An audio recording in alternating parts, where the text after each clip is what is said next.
Dear Abby, we've never met before, so this may seem a bit odd, but I feel it is necessary.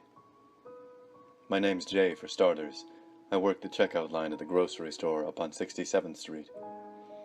You know the one with the parking lot that's way too big for the store itself? Yeah, that one. I'm 24, fairly tall, and have a rather scraggly appearance. You probably wouldn't recognize me if I came up to talk to you. I don't have a very memorable face. I don't really know why I'm telling you all this, to be honest. But this isn't the point of me writing to you. I was working late at night yesterday. It was a very average day for the most part. Nothing too exciting happened, but you'd be surprised how interesting the job can get at times. I'd been reading some book the guy that had worked the counter the shift before me had left. It was some really crappy murder mystery chock full of cliches. Incredibly boring if you ask me, but it's something to do, I guess. When you showed up, though, my whole night changed. I don't know exactly what it was about you that caught my attention at first, but as soon as I saw you, I got this odd feeling. A mix between excitement and terror. That's the best way I can describe it, at least. I saw you walk into my line, and I quickly composed myself.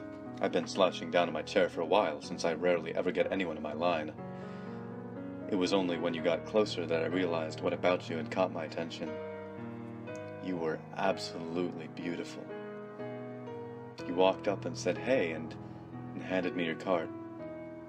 I could tell by the way you were talking and the way you looked that you looked very sleep-deprived, though this wasn't surprising considering how late it was. After a second or two of awkward silence, I realized that you'd greeted me. I suddenly forced out a "Hi" in response. I cursed myself out mentally for that one.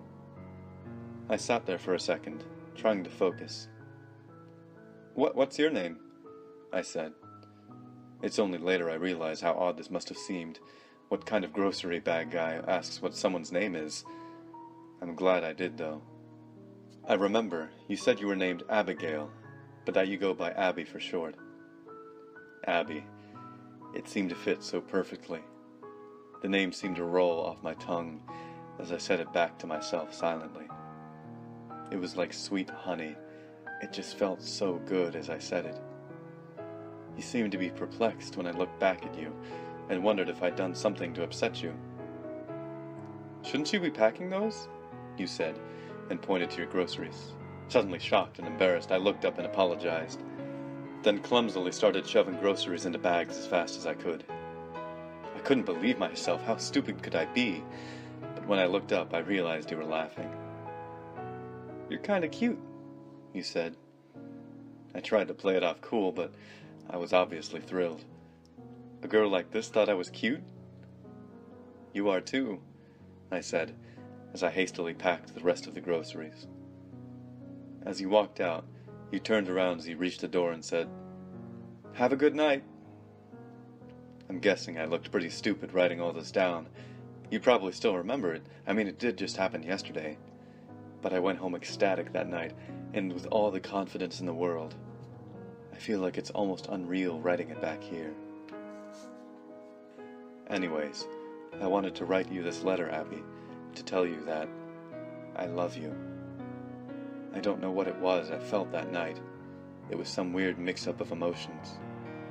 But all I know is that even in that small little transaction we had, I felt as if there was something between us. Please write me back soon. Sincerely, Jay. Dear Abby, it's been a week since I sent my last letter and I still haven't gotten a response, but that doesn't matter. How have you been? My life's been just as normal as usual. Get up, go to work, go to bed.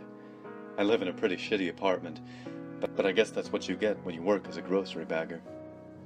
I've thought about you a lot lately, and I sometimes wonder if you still remember me. I saw you again today at work.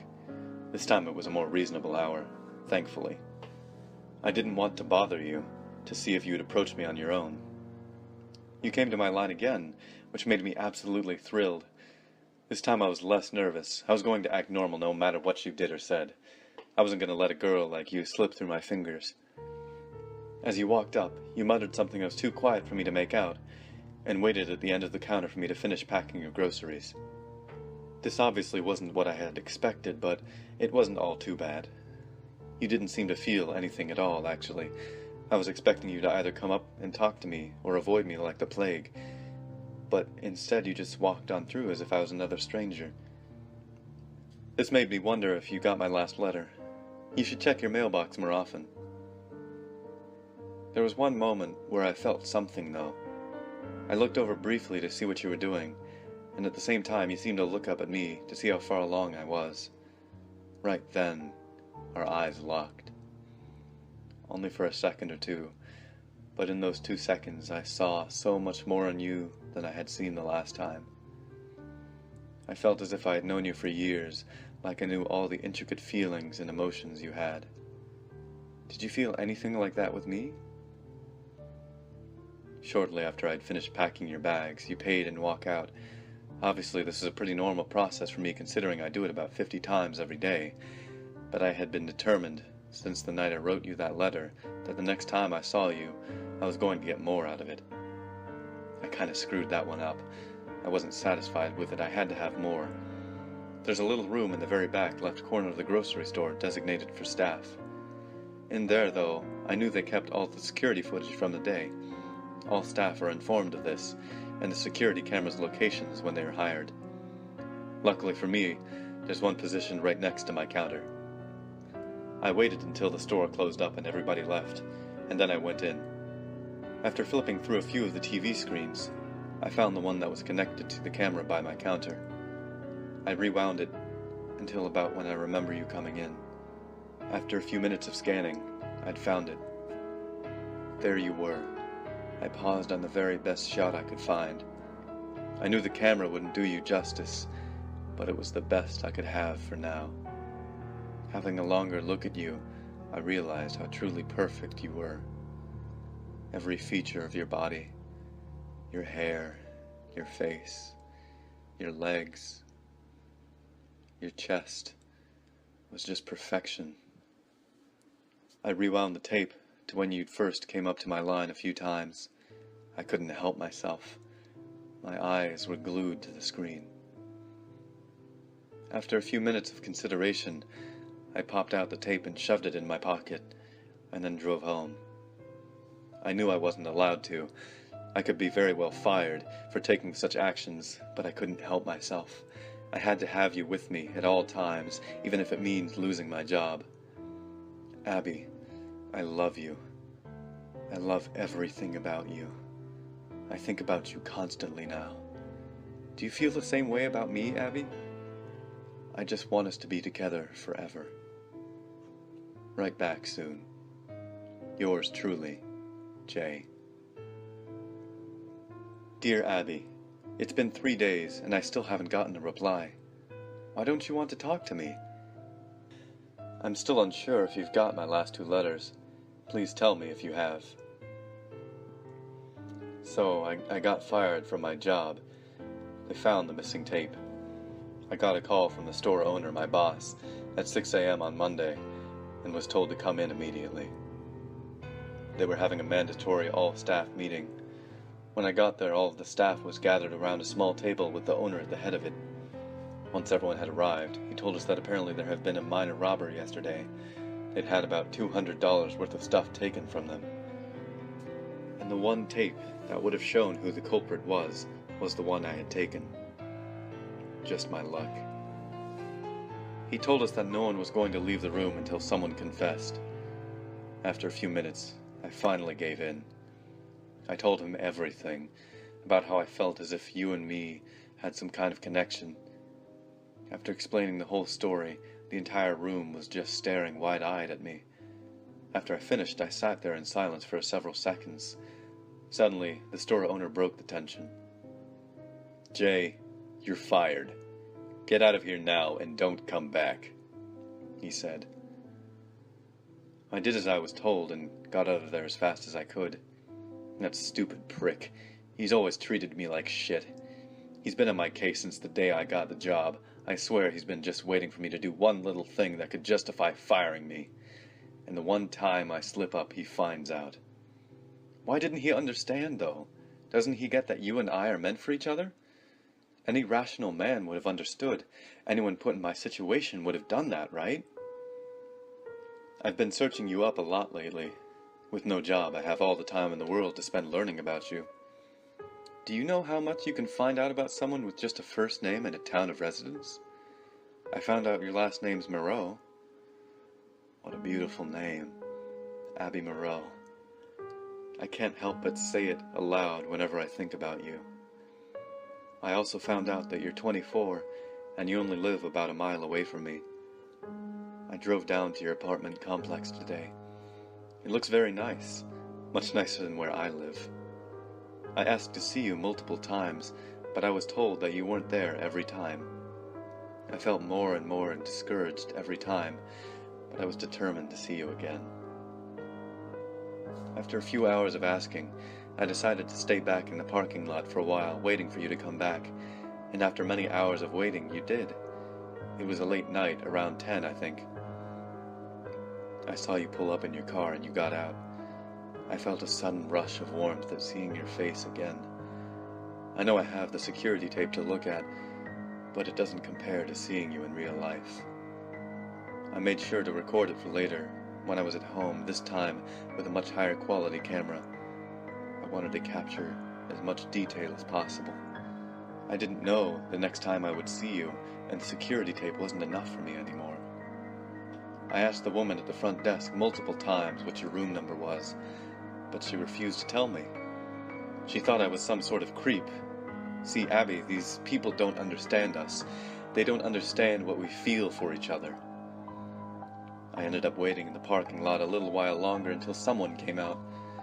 After talking to him for a bit, he told me what your apartment number was.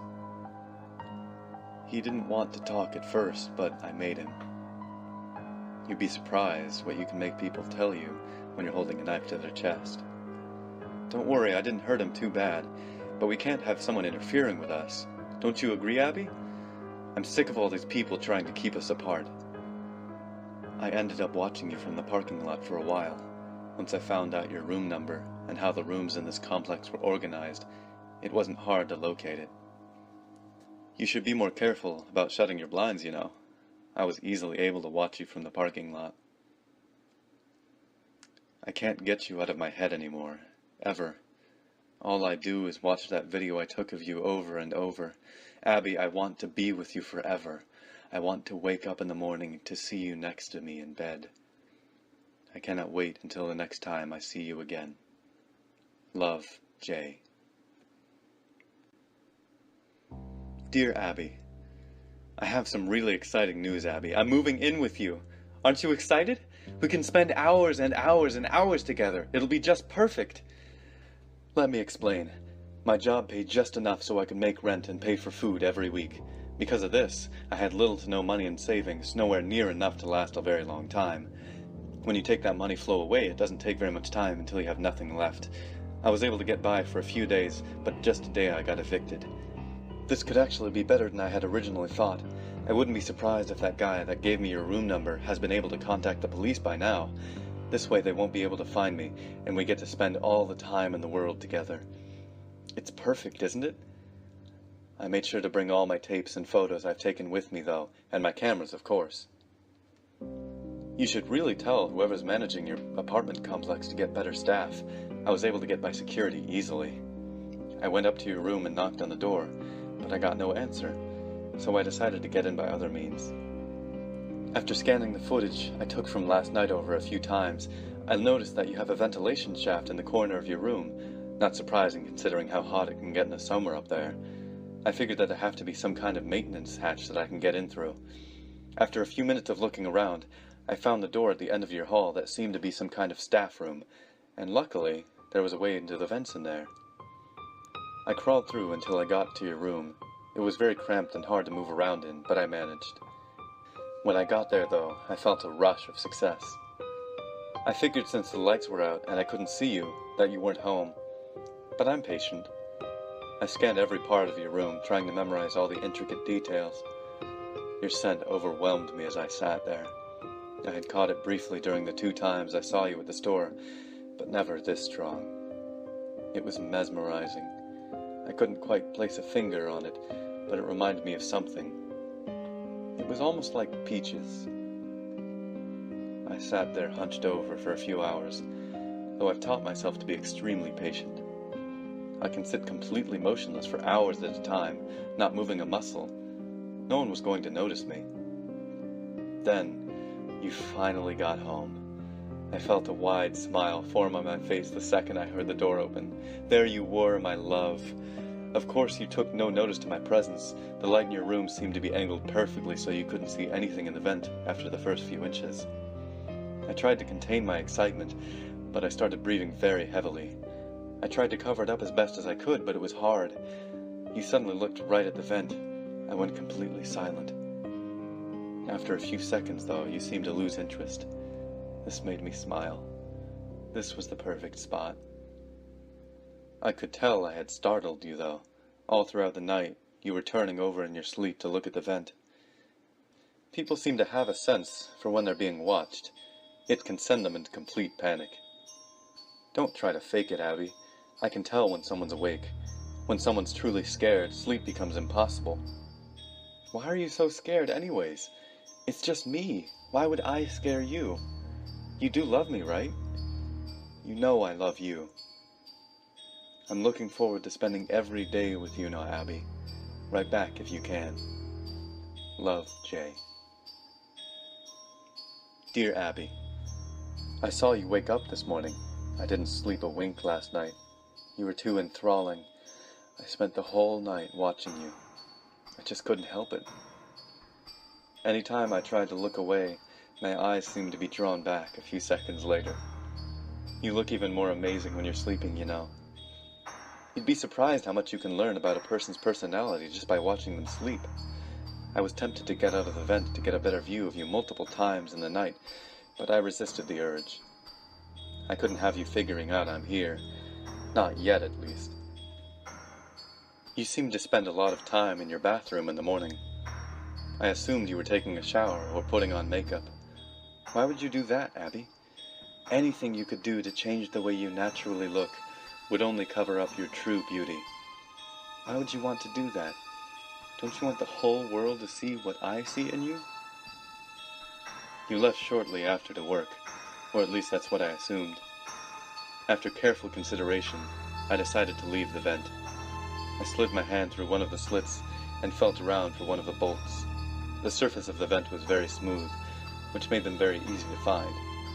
I grabbed onto one and twisted as hard as I could, finally able to pop it off. I did this with all the other bolts and finally removed the grating. The first thing I did was go over to the bathroom. I quickly disposed of everything I could find that you could use to mask your face. That stuff disgusts me. This way, everyone will get to see how truly beautiful you are. I also found something else in there, your hairbrush. I grabbed it and brought it close up to my face to examine it. It was a dull blue, with a very thick, rounded handle. But that wasn't what interested me. The hairs. That's what made me so interested. I took a good few minutes to pull every one of them I could see out and line them up on your counter. I counted them. I'd gotten 59. This pleased me greatly. I quickly scooped them up and put them into my pocket. I spent the rest of the day going through your stuff to learn more about you, your interests and such. I take it you're a big movie fan, Abby? I found your collection in the back of the closet. I have to say it was quite impressive. I found something else in there that made me mad. The picture of you with another man. It disgusted me just looking at him, holding you like he owned you. I'm the only one who can have you, Abby, no one else. At about 8:30, I considered starting to get back into the vent, since that's usually about when you get back from work. Then I had another idea. I looked at your bed. The blankets hung low enough to the floor that you couldn't see underneath the bed unless they were lifted up. I first screwed the vent grating back on, and slowly slid under with a smile on my face, and waited for you to get home. When you finally came in, you looked completely pale, and I noticed someone else came in behind you. They were talking to you about hearing noises coming from your room throughout the day. I mentally yelled at myself. I would need to be more careful from now on. Going under the bed was a good idea, though, because your first thought was to check the vent. You thanked the person, and they left. Finally, you and I were alone. I sat there in silence until you went to the bed. It seemed to be an eternity before you did. I wanted to get a closer look at you tonight, and this was my chance. You got in bed and turned off the lights. I was cautious, though. I waited for hours to make sure you were asleep. And when I was sure you were, I slowly slid out from under the bed. And I saw you there. You looked absolutely stunning. Every curve of your body was perfect. Every little detail was beautiful. I was in awe just looking at you. I reached out my hand, and I started to stroke your face. It was soft like silk. I felt myself starting to get hard. Your beauty was so overwhelming. I slowly reached down and started to pleasure myself. I tried to control myself out of worry of waking you up, but I couldn't help it. I felt pure ecstasy. Everything about you was perfect. Suddenly, you seemed to turn and started to wake up. Horrified, I quickly slid back under the bed, trying to be as quiet as possible. A few seconds after, I saw you get out of bed and look around. I could sense your fear even without looking at you. You should feel calm with me around you, Abby. I'll protect you, Abby. No one will ever touch you but me. I'll kill someone for you, Abby. I made sure to pay attention today. You didn't bring in my letter from yesterday, or any mail at all. You must just not check your mailbox. I'm going to change that, though. I'm going to leave this one on your desk tomorrow. Oh, I forgot to mention, I'm making something special for you. Check in your closet after you read this. Yours forever, Jay. Dear Abby, I spent more time today working on the surprise while you were at work. You're really gonna love it, Abby. I've put a lot of work into it, you know. I spent a few hours today putting the finishing touches on it, and I think it's really finally ready for you to see. You got home at about 8:30 again, and saw the letter laying on your desk almost immediately. I started to smile as you opened it, waiting to see your reaction. It was really quite interesting watching your face. I could see all your different emotions and thoughts. You seemed to be confused at first, then shocked, then horrified. You started to shake violently, and I saw that you were starting to cry. Do you not like me, Abby? Why were you crying? Don't you love me? Don't you love me, Abby? Everything after that was a blur. You looked over to the closet while still sobbing. You seemed to be contemplating whether to open it or not. Instead, you just ran past it and out the door. When you came back, you had all my letters in your hand and started going through them. At some point, you seemed to break down and curl up on the floor, tears still rolling down your face. I could tell you were desperately trying to say something, anything, but you were too paralyzed in fear. After about 10 minutes, I saw you look under the bed, in the vent, anywhere I could be. You see, though, Abby, I'm smarter than that. I knew you'd look in those places. I found a better place after I finished your surprise.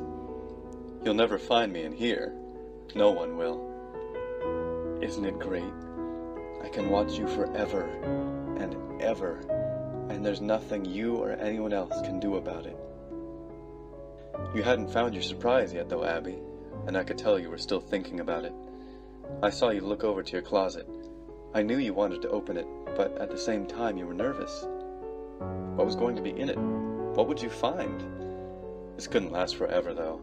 You and I both know that.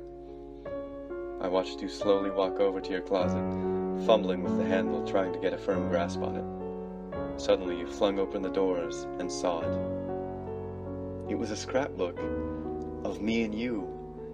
I saw you flipping through the pages and seemed to be shocked. Do you not like it, Abby? I got pictures of you and I when you weren't looking. Pictures of you sleeping, pictures of you at your computer. I'd scattered the hairs I had collected throughout it, along with pictures of couples together. Of course, with our faces on them, though. I got that picture of you with that other guy and put it at the very back, except I didn't leave it like it normally was. I scratched that little prick's face off. I hate him so much. If I knew who he was, I would hunt him down and make him suffer. Don't you get it, Abby? No one can have you but me. Me and you are meant for each other, no one else. I watched you sob for another 30 minutes and then get up and run out of your apartment. Shortly after, you come back with multiple policemen. This shocked me. Did you not like the surprise, Abby? Why would you bring these people into our room? They'll never find where I am, but if they did, it could ruin everything. All my work from the last few weeks would be for nothing. You wouldn't want that, right, Abby? I'm exhausted from today's work, and as much as I love you, I need sleep, Abby. Have a good night. I love you. Love, Jay. Dear Abby. Do you see what you've done, Abby? Do you see what you've done? I woke up at 8 a.m. to see you frantically packing your bags. I was confused at first, but then I understood. You were leaving me. You don't love me. You don't love me.